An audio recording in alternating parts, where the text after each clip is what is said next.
Mon petit-fils a pointé la poubelle et a dit « Grand-mère, papa dit que tu es exactement comme ça. » Mon fils, l'homme que j'ai porté dans mes bras, a éclaté de rire et a ajouté « Il ne ment pas, maman. » À ce moment-là, quelque chose en moi est mort.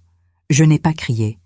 J'ai juste pointé la porte et dit « Sortez, maintenant. » Le lendemain, j'ai eu le courage de mettre en action ce que je planifiais depuis 12 ans. Bonjour à tous. Avant de commencer, je vous demande gentiment de vous abonner à la chaîne, de laisser un like sur cette vidéo et de commenter d'où vous nous écoutez. Cela nous aide énormément. Merci beaucoup. Maintenant, commençons l'histoire. Je m'appelle Madeleine Rousseau, j'ai 67 ans, veuve depuis 12 ans, ancienne professeure de littérature au lycée Voltaire dans le 11e arrondissement de Paris. Ma vie, jusqu'à ce dimanche d'octobre 2024, tournait autour d'une seule personne, mon fils Étienne. C'était un dimanche après-midi ordinaire. Enfin, je croyais que c'était ordinaire. Il était 16h30. L'appartement sentait le bœuf bourguignon que je préparais depuis le matin. Étienne était vautré sur le canapé du salon, une bouteille de Heineken à la main, les yeux rivés sur un match de football à la télévision. Mon petit-fils Mathis, 22 ans, était affalé dans le fauteuil à côté, le visage collé à son téléphone portable. Je nettoyais la cuisine, comme toujours, comme chaque dimanche depuis que mon mari Alain est mort. J'essuyais le plan de travail près de l'évier quand Mathis a levé les yeux de son écran. Il a pointé du doigt la poubelle organique posée près de moi. Un petit rire sarcastique est sorti de sa bouche. « Regarde, grand-mère, papa dit que tu es exactement comme ça. » J'ai arrêté de bouger. Le torchon dans ma main est resté suspendu dans l'air. Je me suis retournée lentement vers lui. « Quoi ?» Étienne a pris une longue gorgée de bière. Il n'a même pas détourné les yeux de la télévision. Puis il a souri. Un sourire froid, méprisant. « Eh bien, le temps passe, maman. Tu es déjà jetable. » Il y a eu une pause, longue, lourde. Puis il a tourné la tête vers moi. Nos regards se sont croisés. Et mon fils ne ment pas. Le silence qui a suivi était insupportable. J'entendais l'horloge sur le mur. Tic-tac, tic-tac, 16h47. Mon cœur battait tellement fort que j'avais l'impression qu'il allait exploser. Mais étrangement, je ne ressentais rien. Pas de colère, pas de tristesse, juste du vide. J'ai séché mes mains avec le torchon, calmement, très calmement. J'ai marché jusqu'à la porte d'entrée. Je l'ai ouverte. Le bruit du verrou a résonné dans l'appartement silencieux. « Sortez, maintenant !» Étienne a ri. Il s'est levé du canapé en titubant légèrement. « Oh, allez, maman, détends-toi. C'est juste une blague. » Je l'ai regardé droit dans les yeux. Ma voix était glaciale. « Je t'ai dit, sortez de chez moi. » Étienne et Mathis ont échangé un regard incrédule. Ils ont pris leur veste. Mathis a murmuré quelque chose comme « drame de vieille ». Ils sont sortis en riant doucement. La porte s'est refermée derrière eux. Je suis restée là, debout, seule, regardant le vide de mon salon. Les larmes ont commencé à couler, silencieuses. Mais dans mes yeux, quelque chose avait changé. Quelque chose s'était brisé, définitivement. Je suis allée dans ma chambre. J'ai ouvert le tiroir de ma commode, celui que je gardais fermé à clé depuis 12 ans. J'ai sorti une épaisse chemise remplie de documents jaunis, de contrats, d'extraits bancaires. Tout était là.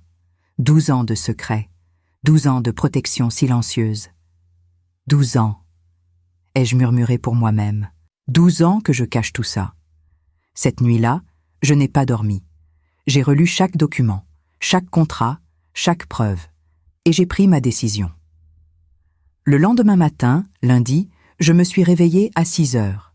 J'ai pris une douche, je me suis habillée avec soin. Tailleur gris anthracite, chemisier blanc, chaussures noires à talons bas. J'ai attaché mes cheveux en chignon serré. Je me suis regardée dans le miroir. La femme qui me fixait n'était plus la même que celle d'hier. À 8h15, je suis entrée dans le bureau de maître Antoine Lamont, mon avocat depuis 20 ans. Son cabinet se trouve rue du Faubourg Saint-Honoré, dans le 8e arrondissement. Un immeuble haussmannien élégant, avec des moulures au plafond et des parquets qui craquent sous les pas. Antoine m'attendait avec 2 tasses de café expresso. Il avait 58 ans, des cheveux gris impeccablement coiffés et des lunettes rondes qui lui donnaient un air de professeur. Il connaissait toute ma situation. C'était lui qui m'avait aidé à tout mettre en place après la mort d'Alain. « Madame Rousseau. » Il a posé sa tasse et m'a regardé avec inquiétude. « Vous êtes absolument certaine de ce que vous voulez faire ? Ce sont 12 années de protection silencieuse. Une fois que vous révélerez tout, il n'y aura pas de retour en arrière possible. » J'ai posé la chemise de documents sur son bureau. Ma voix était ferme, sèche, sans émotion. Je suis absolument certaine. Il m'a appelé jetable dans ma propre maison. Mon petit-fils a ri. Mon fils a confirmé. Maintenant, il va découvrir qui a réellement soutenu sa vie pendant toutes ces années. Antoine a soupiré. Il a ouvert la chemise et a commencé à feuilleter les documents.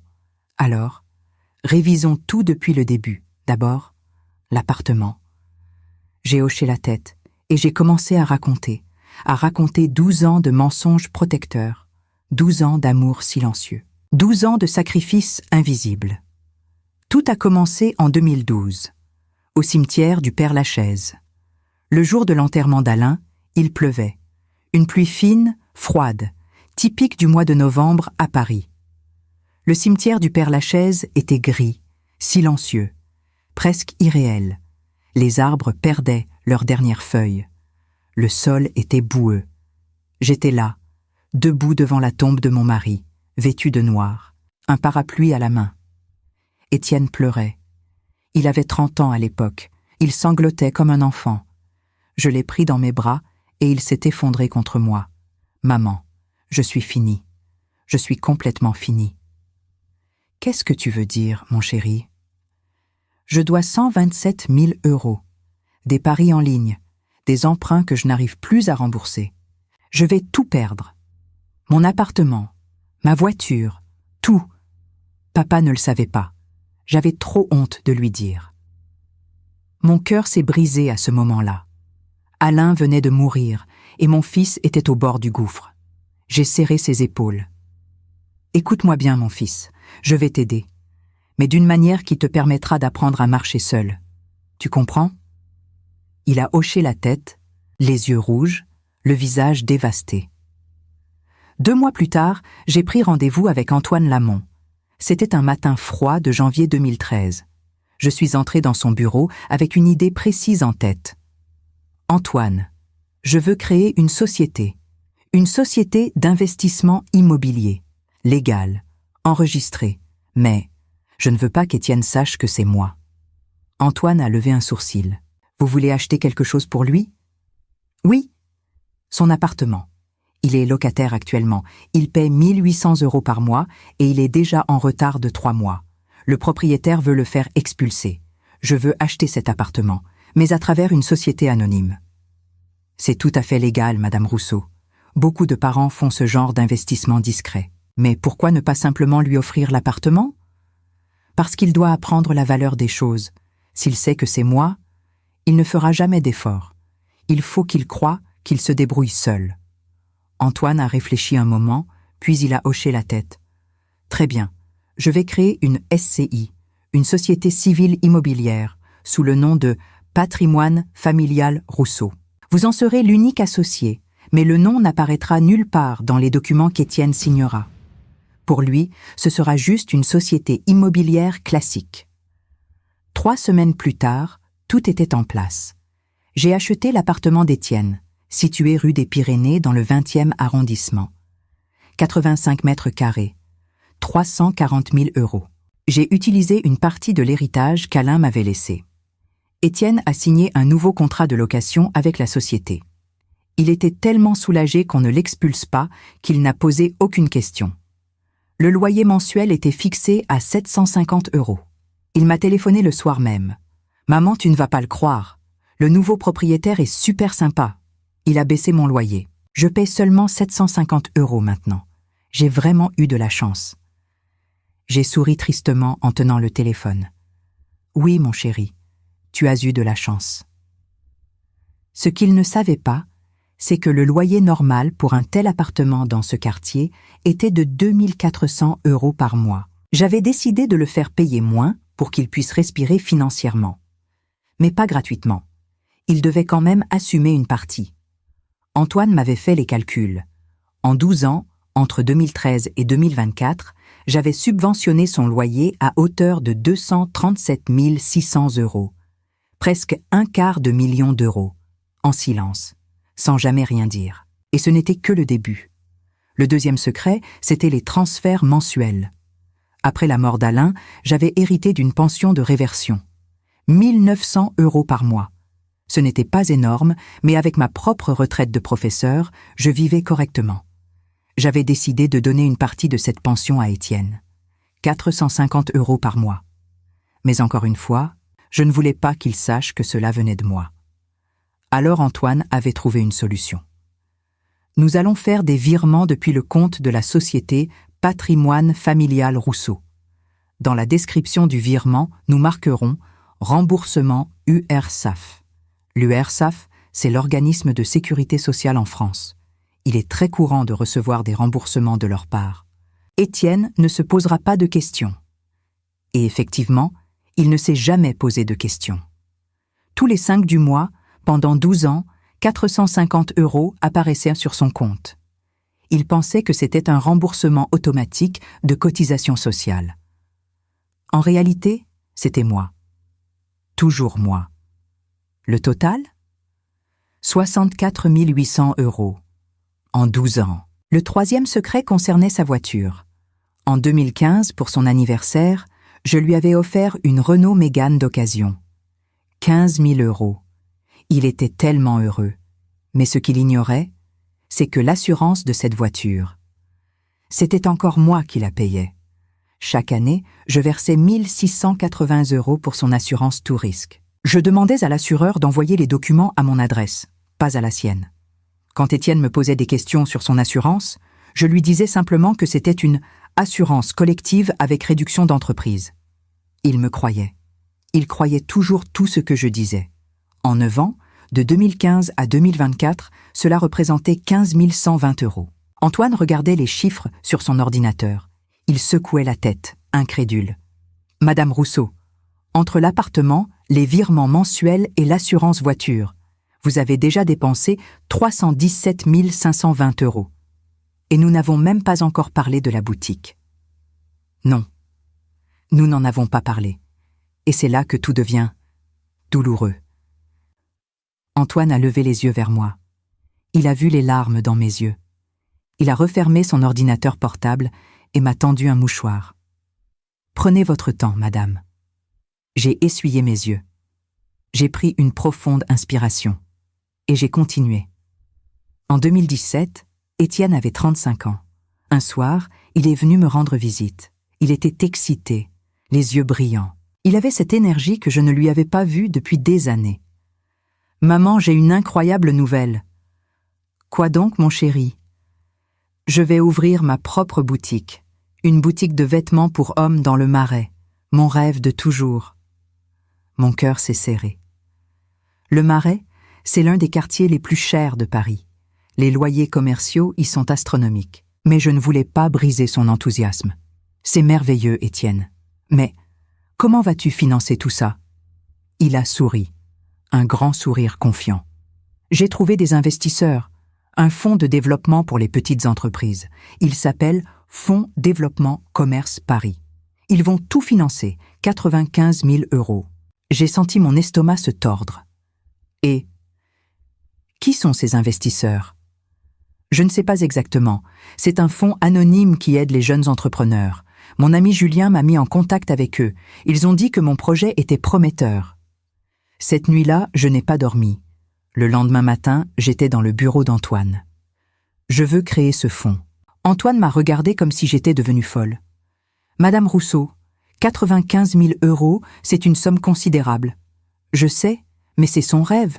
Et si je ne l'aide pas maintenant, il va se tourner vers des prêteurs dangereux. Il a déjà eu des problèmes avec les dettes. Je ne peux pas le laisser sombrer à nouveau. Mais pourquoi ne pas simplement lui donner l'argent directement ? Parce qu'il doit croire qu'il l'a mérité, qu'il a convaincu des investisseurs professionnels. S'il sait que c'est moi, il ne prendra jamais ce projet au sérieux. Antoine a soupiré longuement, puis il a ouvert son ordinateur. Très bien. Je vais créer un fonds d'investissement légal. Fonds Développement Commerce Paris, société enregistrée. Tout sera parfaitement légal. Mais, madame, vous êtes en train de prendre un risque énorme. Je sais, mais c'est mon fils. 3 semaines plus tard, Étienne a reçu une lettre officielle du fonds. Le financement était approuvé. 95 000 €. Il m'a appelé en pleurant de joie. « Maman, ils ont accepté. Je vais ouvrir ma boutique. Je vais enfin réaliser mon rêve. » Je suis tellement fière de toi, mon chéri. En réalité, ces 95 000 € venaient directement de l'héritage qu'Alain m'avait laissé. C'était presque la moitié de mes économies. Mais je ne regrettais rien. C'était pour mon fils. La boutique s'appelait l'Atelier d'Étienne. Elle se trouvait rue des Archives, au cœur du Marais. Un petit local de 40 mètres carrés. Étienne vendait des vêtements masculins haut de gamme. Chemises, pantalons, vestes en cuir. Le décor était élégant, moderne. Pendant les 3 premiers mois, il était motivé. Il ouvrait la boutique à 10 heures. Il restait jusqu'à 19 heures. Il accueillait les clients avec enthousiasme. J'allais le voir régulièrement. Je lui apportais des sandwichs pour le déjeuner. Il me montrait ses nouvelles collections. Il souriait. Il était heureux. Mais petit à petit, les choses ont changé. Il commençait à arriver en retard, à 11 heures, puis midi. Il laissait ses 2 employés gérer la boutique seuls. Il sortait fumer des cigarettes pendant des heures. Il passait son temps au téléphone avec ses amis. Un jour, je suis passée à l'improviste. Il était 14 heures. La boutique était ouverte, mais Étienne n'était pas là. Une des vendeuses m'a dit qu'il était parti déjeuner à midi et qu'il n'était toujours pas revenu. Si vous aimez cette histoire, n'oubliez pas de vous abonner et de mettre un like. Cela nous aide vraiment. Merci. Continuons maintenant. Les mois suivants ont été catastrophiques. Les ventes chutaient. Les employés partaient. Étienne ne venait presque plus. Quand je lui posais des questions, il me répondait toujours la même chose. « Ne t'inquiète pas, maman. Tout va bien. C'est juste une période difficile. » En novembre 2018, 11 mois après l'ouverture, la boutique a fermé définitivement. Étienne m'a annoncé la nouvelle par téléphone. Sa voix était neutre, presque indifférente. La boutique a fait faillite. Mais bon, ce n'était pas mon argent. Les investisseurs ont perdu leur mise. C'est comme ça, le business. Il a ri, un rire léger, détaché. J'ai raccroché, et j'ai pleuré pendant des heures, seul dans mon appartement. 95 000 €, parti, volatilisé, et lui, il n'en avait rien à faire. Après la faillite, j'ai essayé de l'aider autrement. J'ai demandé à Pierre, un vieil ami d'Alain qui possédait une cave à vin réputée, de proposer un poste de gérant à Étienne. Salaire de départ, 2 800 € par mois. Un bon salaire, un travail stable. Pierre a appelé Étienne. Il lui a présenté l'offre. Étienne a refusé, poliment mais fermement. « Merci, mais travailler pour quelqu'un d'autre, ce n'est pas pour moi. J'ai besoin de liberté. La pension de mon père me suffit pour vivre correctement. » La pension de son père. La pension qu'Alain avait laissée. 1 200 € par mois. Étienne vivait avec ça, sans travailler, sans chercher, sans rien. Mathis, son fils, suivait exactement le même chemin. À 19 ans, il ne travaillait pas. Il ne cherchait pas. Il vivait chez son père. Il passait ses journées sur son téléphone, à jouer à des jeux vidéo, à traîner avec ses amis. J'essayais parfois d'en parler à Étienne. « Tu ne trouves pas que Mathis devrait chercher un emploi ou faire des études? Il est jeune, maman, il a le temps. Laisse-le profiter de sa jeunesse. » Mais Étienne, à son âge, toi, tu travaillais déjà. C'était une autre époque. Aujourd'hui, c'est différent. Je ne disais plus rien. À quoi bon? Antoine, dans son bureau, me regardait avec une tristesse infinie. Madame Rousseau. Avec l'appartement, les virements, l'assurance et maintenant la boutique.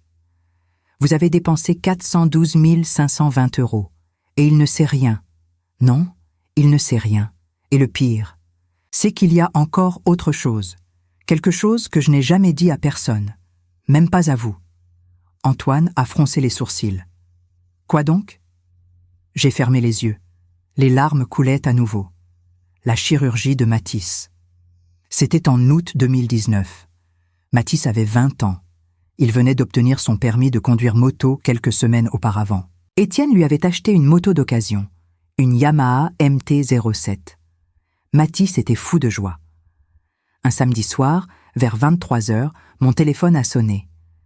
C'était Étienne. Sa voix tremblait. Il pleurait. « Maman, Mathis a eu un accident, un grave accident. Il est à l'hôpital Saint-Louis. Viens vite. » Mon sang s'est glacé. J'ai attrapé mon manteau et je suis sortie en courant. J'ai pris le premier taxi que j'ai trouvé. À l'hôpital, l'atmosphère était lourde. Étienne était assis dans la salle d'attente, le visage entre les mains. Quand il m'a vu, il s'est levé d'un bond et m'a serré dans ses bras. Il a percuté une voiture qui a grillé un feu rouge. Il est tombé. Il s'est fracturé 3 vertèbres lombaires. Les médecins disent qu'il a besoin d'une chirurgie urgente. Sans ça, il pourrait garder des séquelles permanentes. Il pourrait ne plus jamais marcher normalement. Mon Dieu! Mais l'assurance va couvrir, non? Étienne a secoué la tête, les larmes coulant sur ses joues. L'assurance couvre seulement 18 000 €. La chirurgie coûte 38 000. Il manque 20 000 €. Et je n'ai pas cette somme, maman. Je n'ai rien. Mon cœur s'est arrêté. 20 000 €. Une somme énorme. Mais c'était Mathis, mon petit-fils. Mon sang. Ne t'inquiète pas, je vais m'en occuper. Mais maman, comment? Je vais m'en occuper. Fais-moi confiance. Le lendemain matin, dimanche, j'étais devant ma banque dès l'ouverture. J'ai demandé à parler au directeur. C'était un homme que je connaissais depuis des années. Monsieur Ferrand, la cinquantaine, toujours en costume gris. Madame Rousseau, que puis-je faire pour vous? Je veux retirer 20 000 € de mon compte épargne. Aujourd'hui.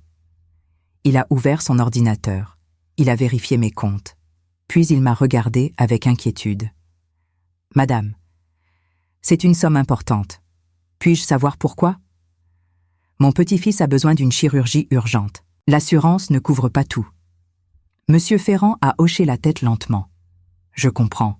Mais Madame Rousseau, avec ce retrait, il ne vous restera plus que 23 000 € sur votre compte épargne. C'est presque tout ce que vous avez. Je sais, mais je n'ai pas le choix. Il a soupiré, puis il a préparé les documents.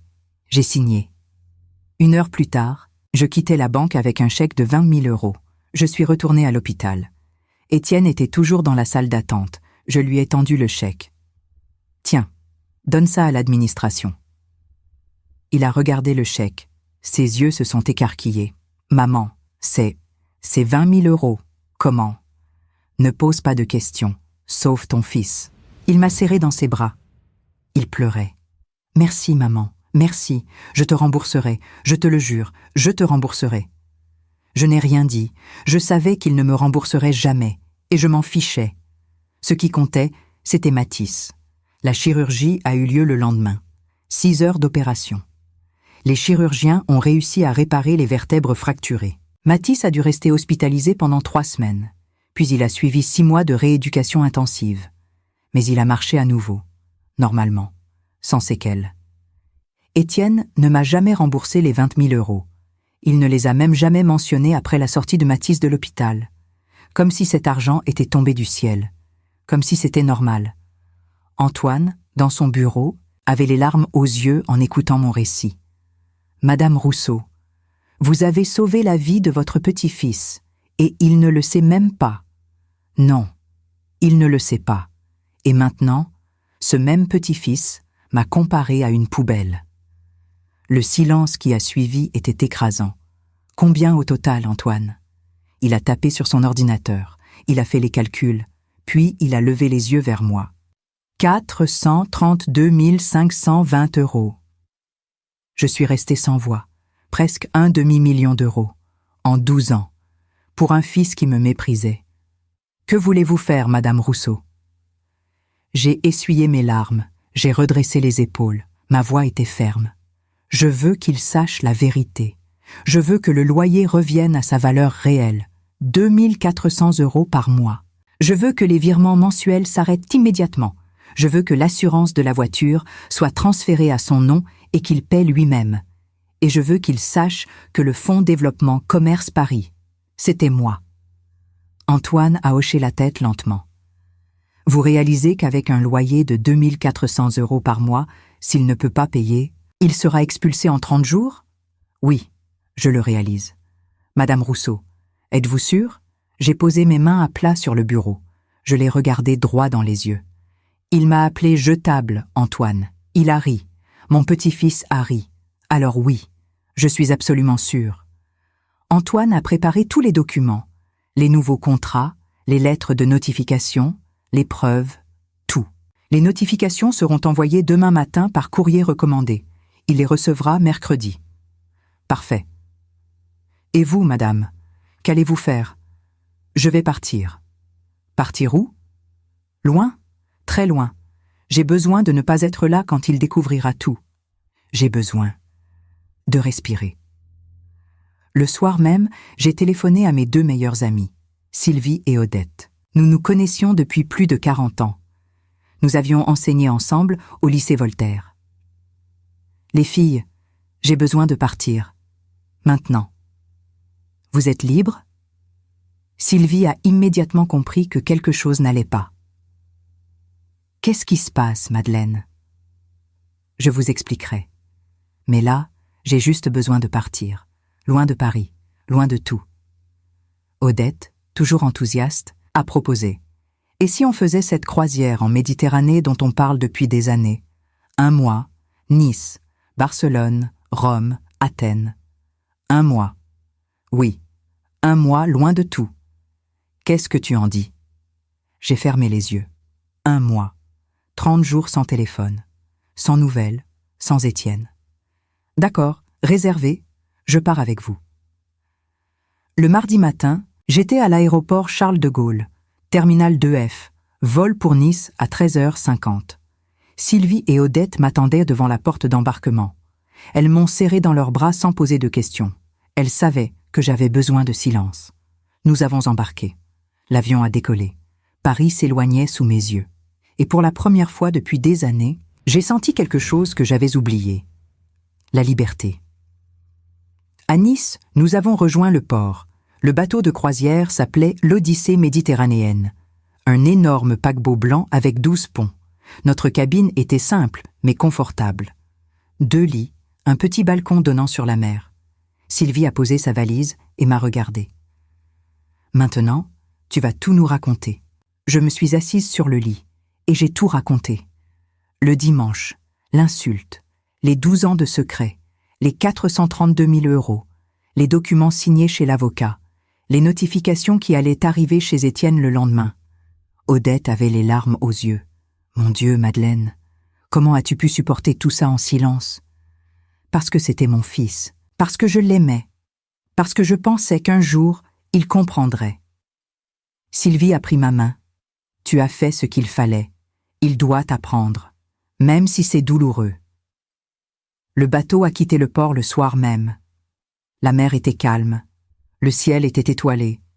Je suis restée sur le balcon longtemps, regardant les lumières de Nice disparaître à l'horizon. Mon téléphone portable était dans ma valise, éteint. Je ne voulais pas le rallumer. Pas encore. Le premier jour en mer, mercredi, j'ai essayé de me détendre. Nous avons pris le petit déjeuner sur le pont. Croissant, café au lait, jus d'orange. Le soleil brillait. La mer scintillait. Mais mon esprit était ailleurs. Je savais qu'à ce moment précis, Étienne recevait les notifications, les lettres recommandées, les nouveaux contrats, les preuves. Je l'imaginais, debout dans son appartement, ouvrant les enveloppes, lisant les documents, réalisant peu à peu la vérité. « Madeleine, tu devrais manger quelque chose. » Sylvie me tendait un croissant. « Je n'ai pas faim. Tu n'as rien mangé depuis hier. »« Je sais, mais je ne peux pas. » Odette s'est penchée vers moi. « Tu veux allumer ton téléphone? Voir s'il t'a appelé. »« Non. Pas encore. Je ne suis pas prête. » Mais le soir, dans la cabine, je n'ai pas pu résister. J'ai sorti mon téléphone de ma valise. Mes mains tremblaient. J'ai appuyé sur le bouton. L'écran s'est allumé. 27 appels manqués. Tous d'Étienne. 53 messages non lus. Mon cœur battait à tout rompre. J'ai ouvert les messages, un par un. Message 1, mercredi, 9h12. Maman, j'ai reçu une lettre bizarre de l'agence immobilière. Ils disent que mon loyer passe à 2400 €. C'est une erreur, non? Rappelle-moi. Message 2, mercredi, 10h45. Maman, tu es où? Je t'ai appelé 5 fois. Il y a un problème avec les virements URSSAF. Ils disent qu'il n'y a jamais eu de virement URSSAF. Qu'est-ce qui se passe? Message 3. Mercredi, 14h30. Maman, réponds-moi. L'assurance de ma voiture a été annulée. Ils disent qu'elle était à ton nom. Je ne comprends rien. Message 4. Mercredi, 18h50. J'ai appelé l'agence immobilière. Ils m'ont dit que le propriétaire de mon appartement, c'est une société qui s'appelle Patrimoine Familial Rousseau. Rousseau, notre nom. Maman, c'est toi? J'ai fermé les yeux. Les larmes coulaient. Message 5, jeudi, 8h20. Je suis allé voir un avocat. Il a fait des recherches. Le Fonds Développement Commerce Paris qui a financé ma boutique. C'était toi aussi? Tout était toi? Message 6, jeudi, 15h03. Maman, s'il te plaît, réponds. Je suis en train de tout perdre. Mon appartement, ma voiture, tout. Où es-tu? Pourquoi tu ne réponds pas? Message 7, vendredi, 11h37. Ils vont m'expulser dans 30 jours si je ne paie pas 2400 € par mois. Je n'ai pas cet argent. Je ne travaille pas. Tu le sais. Aide-moi, s'il te plaît. Message 8, samedi, 19h42. J'ai demandé à Guillaume si je pouvais dormir chez lui quelques jours. Il a accepté. Mathis est avec moi. On dort sur un canapé dans un studio de 15 mètres carrés. Maman, qu'est-ce que j'ai fait? Message 9, dimanche, 22h15. Mathis pleure. Il me demande pourquoi grand-mère ne répond pas. Je ne sais pas quoi lui dire. Je ne sais plus quoi faire. Les messages continuaient, jour après jour. Étienne était en train de s'effondrer. Et moi, j'étais sur un bateau, en Méditerranée, incapable de répondre. Sylvie est entrée dans la cabine.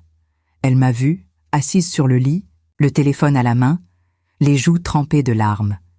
Tu as lu les messages. Oui. Qu'est-ce qu'ils disent? Il a tout découvert. Il sait que c'était moi. Pour l'appartement, pour l'argent, pour tout. Et qu'est-ce que tu vas faire? Rien, pas encore. Madeleine. Il doit comprendre par lui-même. Il doit sentir ce que c'est de perdre tout ce qu'on a. Il doit apprendre à se battre. Seul. Odette est entrée à son tour. Ce n'est pas de la vengeance, tu sais. C'est de l'éducation, même si elle arrive tard. Je sais, mais ça fait mal quand même. Les jours suivants, je n'ai pas rallumé mon téléphone. Je ne voulais pas lire les messages. Je ne voulais pas entendre sa voix dans les messages vocaux. J'avais besoin de tenir bon. Pour lui, pour moi. Nous avons visité Barcelone, ses rues colorées, la Sagrada Familia, le parc Güell. J'essayais de me concentrer sur la beauté autour de moi. Mais mon esprit était toujours à Paris. À Rome, nous avons marché dans les ruines du Colisée. Sylvie me parlait de l'histoire des gladiateurs, mais je n'écoutais pas vraiment. Je pensais à Étienne. Je me demandais s'il allait bien, s'il avait trouvé un travail, s'il comprenait enfin. Le 20e jour de la croisière, nous étions à Athènes. Le téléphone était toujours éteint dans ma valise. Mais ce soir-là, assise sur le balcon de la cabine, regardant le Parthénon illuminé au loin, j'ai pris une décision. Je vais rallumer mon téléphone. Sylvie et Odette étaient avec moi. Tu es sûre? Oui, il faut que je sache. J'ai sorti le téléphone. Je l'ai rallumé, l'écran s'est illuminé, et là, j'ai vu. 89 appels manqués, 123 messages non lus, 17 messages vocaux. Mon cœur s'est serré. J'ai ouvert les messages, les plus récents d'abord. Message du jour 20, lundi, 10h30. Maman, j'ai commencé à travailler comme serveur dans un bistrot du Marais. Le comptoir du Marais, 8 heures par jour. Salaire minimum. Mais c'est quelque chose, c'est un début. J'ai senti quelque chose se briser en moi. Il travaillait, pour la première fois en des années. Il travaillait. J'ai continué à lire les messages, un par un, chronologiquement. Chaque mot était comme un coup de poignard dans mon cœur. Message du jour 12, mercredi, 16h48. J'ai vendu ma voiture. 1 800 €, ce n'est pas grand-chose, mais ça m'a permis de payer le loyer de Guillaume pour 2 mois. Il m'héberge, mais je ne peux pas profiter de lui indéfiniment. Message du jour 14, vendredi, 21h33. Mathis a trouvé un stage dans une imprimerie. Il commence lundi. 6 heures par jour, 400 € par mois. Il est content. Pour la première fois, je l'ai vu sourire d'une manière différente. Fier de lui. Message du jour 16, dimanche, 14h20. J'ai postulé dans 7 restaurants. 2 m'ont rappelé. J'ai un entretien mardi. Je ne sais pas comment faire un CV. Je ne sais pas comment me présenter. Mais j'essaie. Message du jour 18, mardi, 19h05. J'ai eu le poste, serveur au comptoir du Marais. Ils m'ont pris parce que j'étais honnête. Je leur ai dit que je n'avais jamais travaillé de ma vie, que j'avais 42 ans et que j'étais pathétique. Le gérant a ri. Il a dit « Au moins, tu es honnête. Commence demain. » Message du jour 19, mercredi, 22h40. Premier jour de travail, 8 heures debout. Mes pieds me font mal, mes bras aussi. J'ai cassé 3 assiettes. Le chef m'a crié dessus, mais je suis restée. Je n'ai pas abandonné. Mathis était fier de moi quand je lui ai raconté.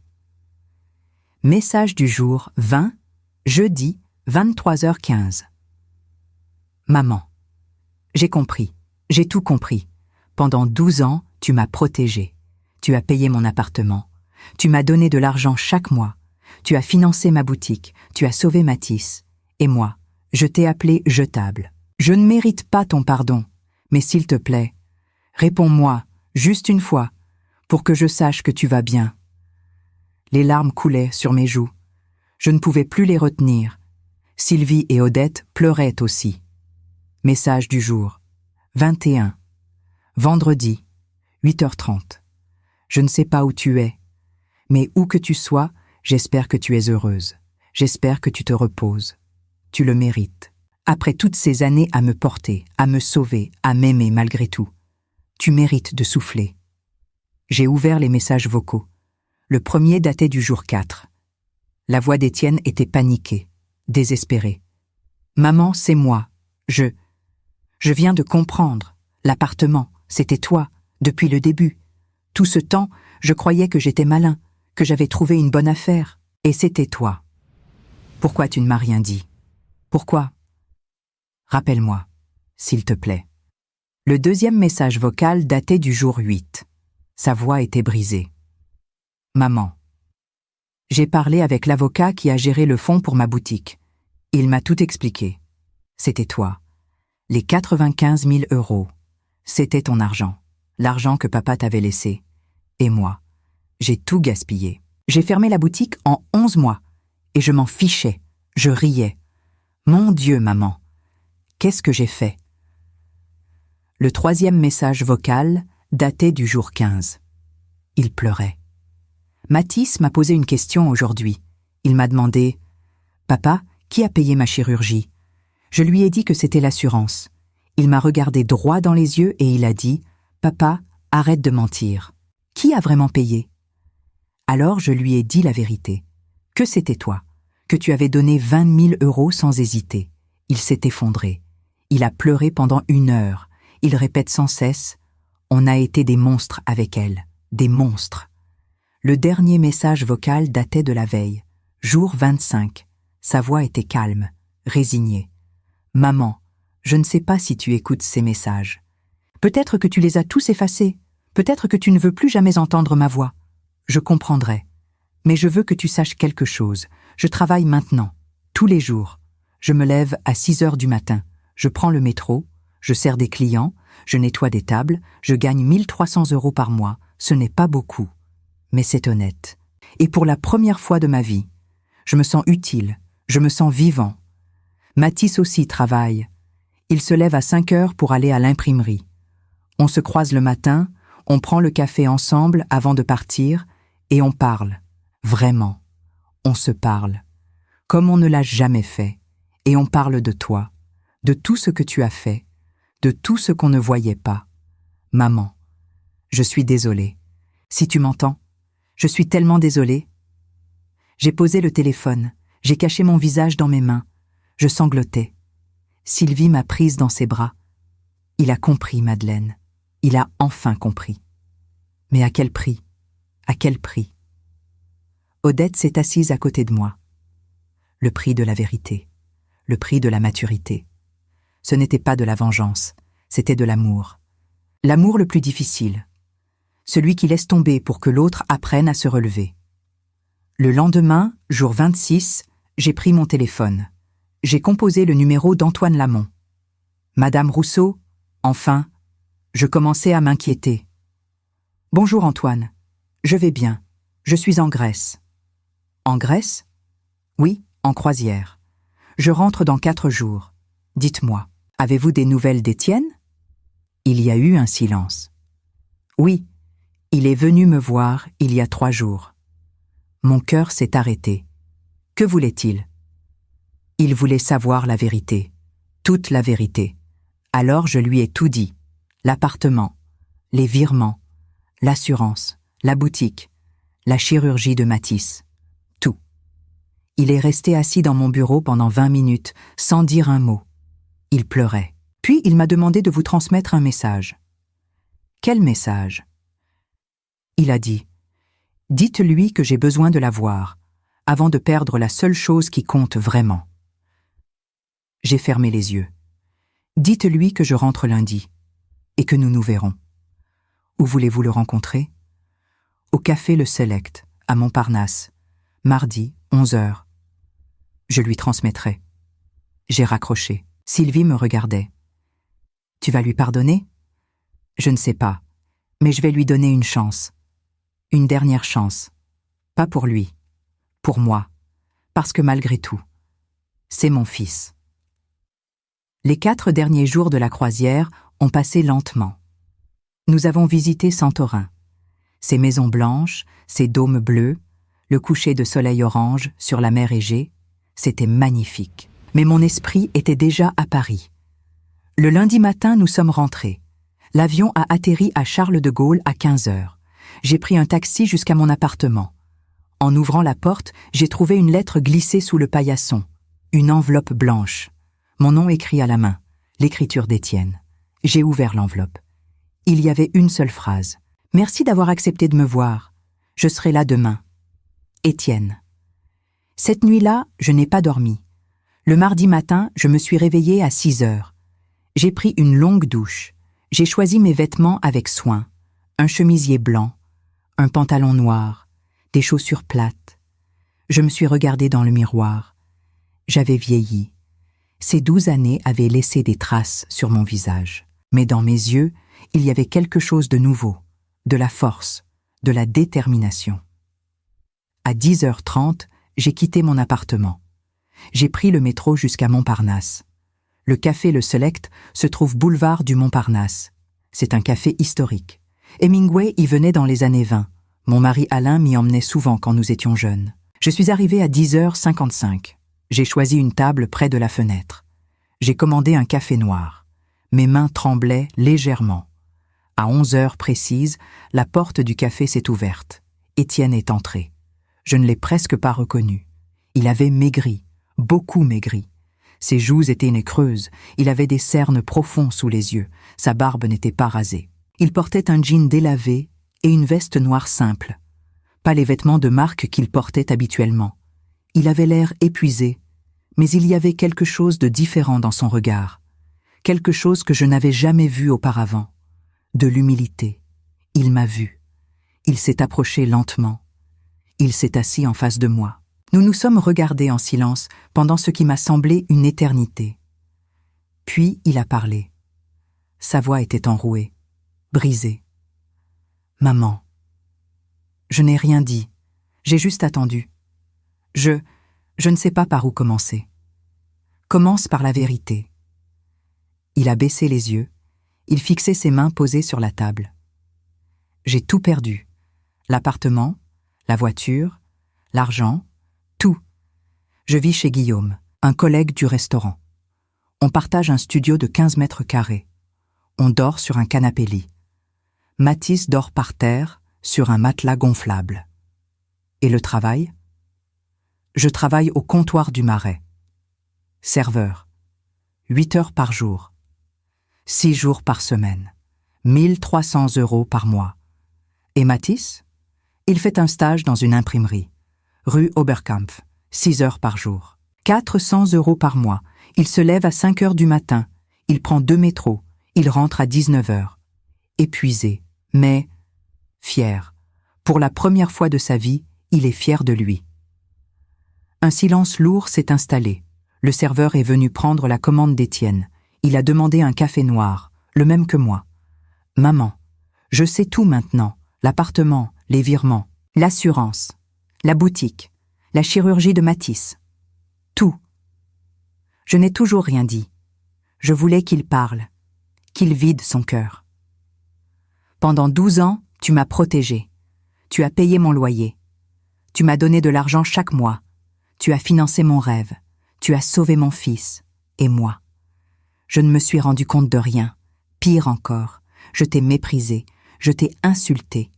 Je t'ai appelé jetable dans ta propre maison. Ses yeux se sont remplis de larmes. Il les a essuyés rapidement avec le dos de sa main. 432 000 €, presque un demi-million. Tu as dépensé presque tout ce que papa t'avait laissé. Pour moi, pour Mathis, et je n'ai jamais dit merci. Pas une seule fois. Non, tu ne l'as jamais dit. Ma voix était froide, contrôlée. Je ne voulais pas craquer. Pas encore. Pourquoi, maman? Pourquoi tu as fait tout ça en cachette? Pourquoi tu ne m'as rien dit? Parce que je voulais que tu apprennes à te débrouiller seule. Je voulais que tu sois responsable, que tu travailles, que tu construises quelque chose par toi-même. Mais je ne voulais pas te laisser tomber non plus. Alors j'ai trouvé un équilibre. Je t'aidais sans que tu le saches, pour que tu apprennes. Mais apparemment, tu n'as rien appris. Il a baissé la tête. Il pleurait maintenant, sans retenue. Tu as raison. Je n'ai rien appris. J'ai tout gaspillé.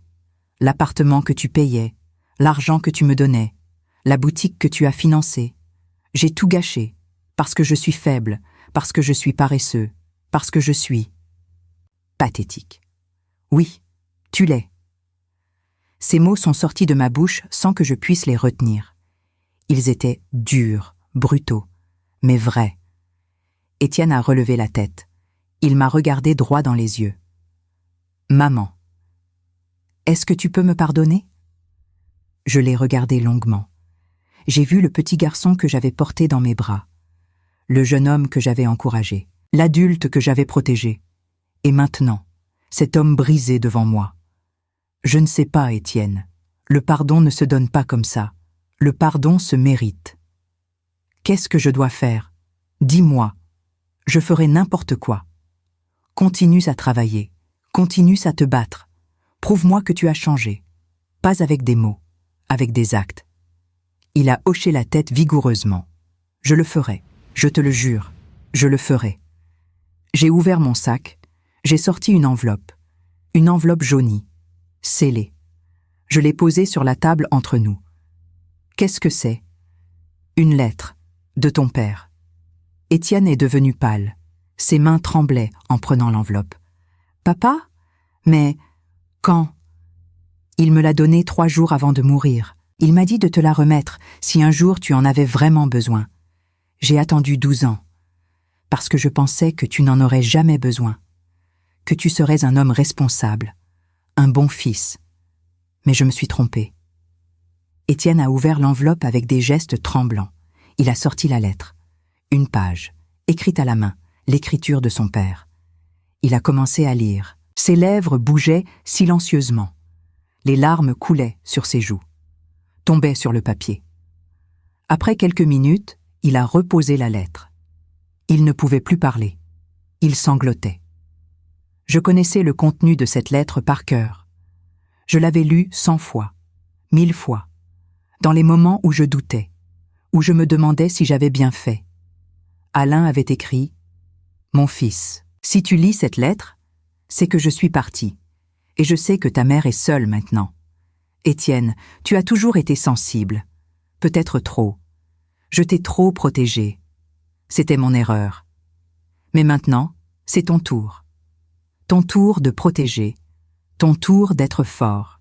Ta mère est la femme la plus forte que j'ai connue, mais elle a besoin de toi. Ne la laisse pas tomber. Ne la déçois pas. Prends soin d'elle, comme elle a pris soin de toi toute ta vie. Promets-le-moi, ton père qui t'aime pour toujours. Alain. Étienne a plié la lettre. Il l'a remise dans l'enveloppe. Il l'a serrée contre sa poitrine. Il pleurait comme un enfant. Je l'ai déçu. J'ai déçu papa. J'ai déçu tout le monde. Oui, tu l'as fait. Le silence qui a suivi était écrasant.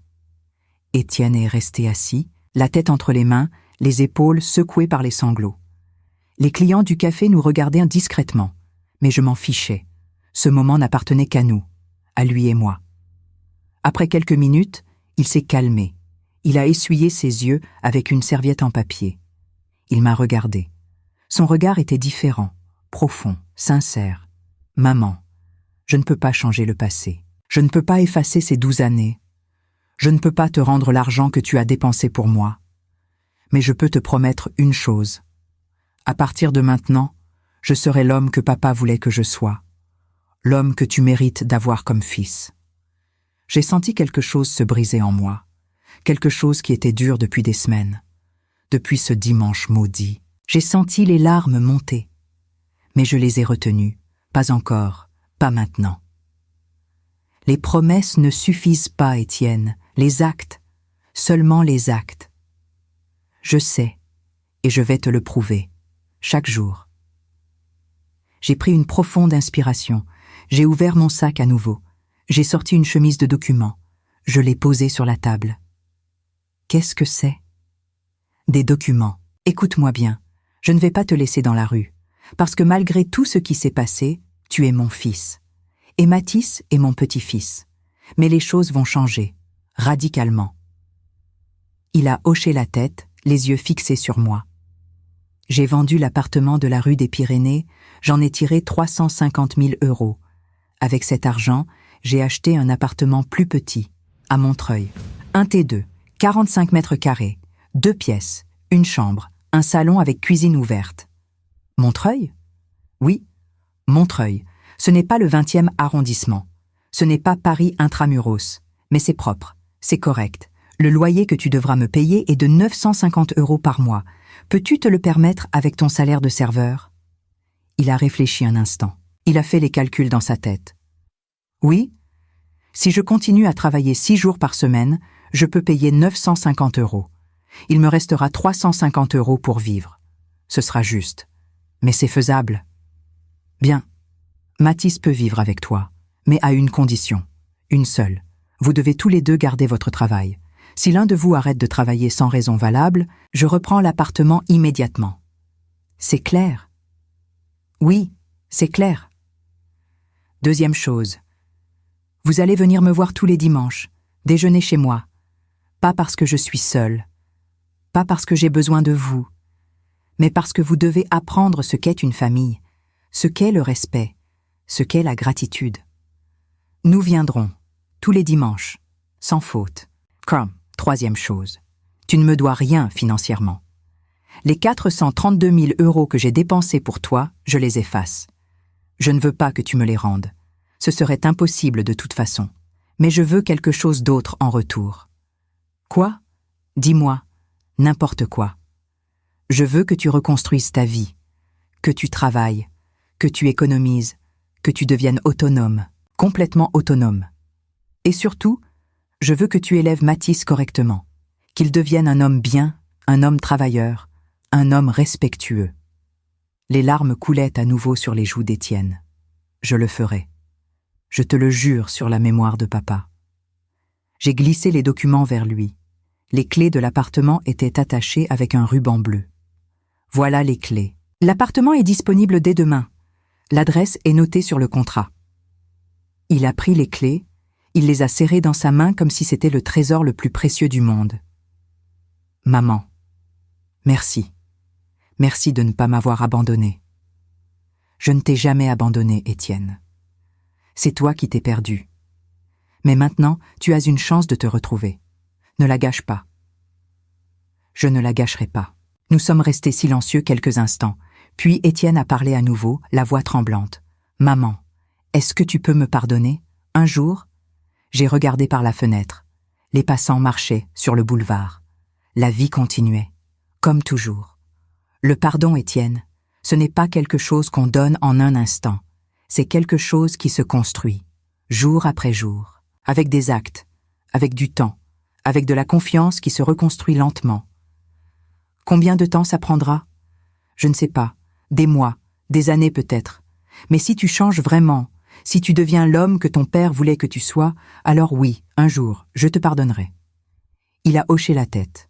Il comprenait. Nous avons terminé nos cafés en silence. Puis nous nous sommes levés. À la sortie du café, Étienne m'a serré dans ses bras. Fort, longtemps. J'ai senti son corps trembler contre le mien. « Je t'aime, maman. » « Moi aussi, je t'aime, mon fils. » Nous nous sommes séparés. Il est parti vers le métro. Moi, je suis resté là, sur le trottoir, le regardant s'éloigner. 6 mois ont passé. Nous sommes maintenant en mai 2025, un dimanche midi. J'arrive devant l'appartement de Montreuil. Je sonne à l'interphone. C'est moi. « Monte, maman. » Je monte au 3e étage. La porte est ouverte. Une odeur délicieuse vient de la cuisine. Étienne et Mathis sont tous les deux dans la petite cuisine. Ils préparent un repas. Une blanquette de veau, la recette que je leur ai apprise il y a 2 mois. « Bonjour grand-mère. » Mathis s'approche. Il m'embrasse sur les 2 joues. Il a changé. Il a mûri. Il y a de la lumière dans ses yeux. De la fierté. « Bonjour mon chéri. Comment vas-tu? »« Bien. J'ai été embauché à temps plein à l'imprimerie. Contrat CDI, 1 500 € par mois. C'est merveilleux. Je suis tellement fière de toi. » Étienne sort de la cuisine. Il porte un tablier. Il sourit. Un vrai sourire.